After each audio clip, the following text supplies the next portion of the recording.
If manifestation worked the way the internet says it does, there would be far fewer anxious people, far fewer disappointed people, far fewer people quietly wondering why they did everything right and still ended up stuck. So today we're asking a question most people are afraid to ask honestly. Does manifestation actually work? Not as motivation, not as fantasy, but in reality. Because something is happening when belief changes a life.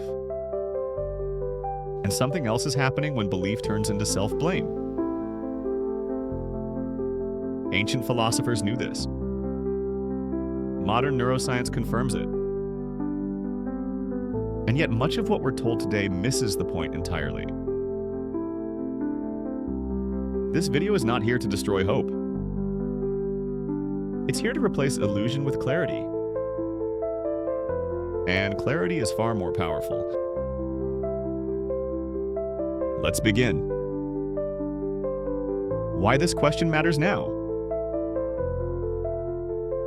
Manifestation became popular because people were desperate.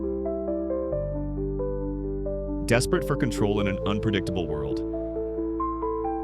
Desperate for meaning in systems that feel stacked against them. Desperate for reassurance that their suffering wasn't random. And in that desperation, a simple idea spread. If you think the right thoughts, life will respond. It sounds comforting. But comfort and truth are not always the same thing. The Stoics warned against confusing wishful thinking with wisdom. The Buddhists warned against confusing desire with freedom. Modern psychology warns us that unrealistic beliefs can quietly damage the mind. So before we decide whether manifestation works, we need to understand what people actually mean by it. Because belief does influence life, just not in the magical way it's often sold. What manifestation gets right? Important. Let's be fair. Manifestation teachings didn't appear out of nowhere. They echo something very old. As a person thinks, so they become.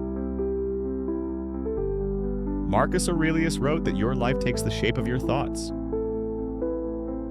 The Buddha taught that perception shapes suffering. Modern neuroscience shows that attention literally rewires the brain. Belief matters. Your expectations influence what you notice, what you ignore, how you interpret events, how long you persist after failure. In that sense, belief absolutely shapes experience. But here's the critical distinction most teachings skip. Belief does not command reality. It filters it. And this is where things begin to break down. Where manifestation breaks, the problem. Here's where many people go wrong. They hear that belief matters, and they assume positive thinking is the solution. If I just think positively enough, things will change. If something goes wrong, I must be thinking wrong. If I'm struggling, it's because I'm misaligned. This turns belief into pressure, and pressure turns inward. Instead of helping, it creates guilt when life doesn't improve, anxiety about wrong thoughts, emotional suppression disguised as spirituality. This is why some people feel worse after discovering manifestation. And this is the part we'll explore deeply in the next video. Because positive thinking, when misunderstood, often backfires. Not because belief is useless, but because reality doesn't respond to denial. Ancient wisdom versus modern fantasy.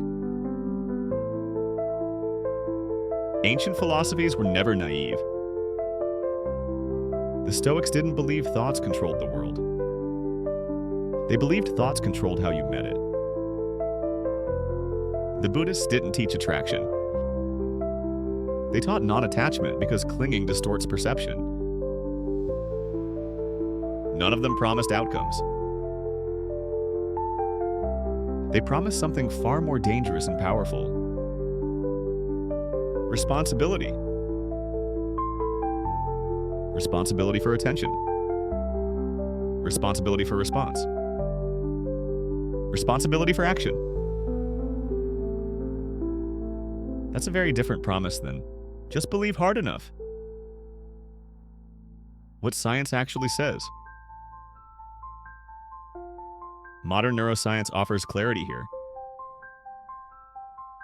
Your brain is not a wishing machine. It's a pattern recognition system.